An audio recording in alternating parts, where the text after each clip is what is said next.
What is up? Welcome to another practical episode right here on this channel. Today we are looking at software engineering concept.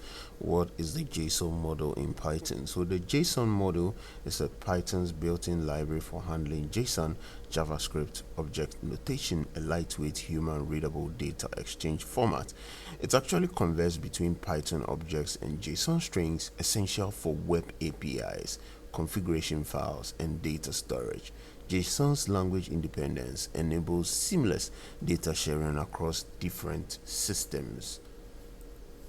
So over here we'll look at practical examples of ways of how we can convert between JSON and Python, and also how we can work with JSON files. Here is a block of code that converts from JSON to Python by passing JSON with JSON.loads. Okay, so here is the block of code that you can use to do that. Take your time, write it out in your IDE, and look at how it works.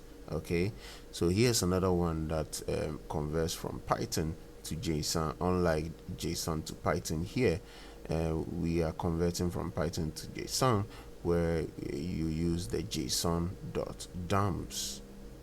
Okay, so here's a block of code that you can type in into working with a dictionary. Okay, a dictionary variable here, and then here we are dumping it into JSON underscore screen, and then we are doing a JSON that dumps into it. Okay, so just experiment with these and see how that works for you. Over here too, we have a reading code using the with statement, and then also writing code for JSON in Python, where we use the with statement again. So do well to explore these and let us know how it went in the comment section. Thank you for watching this video.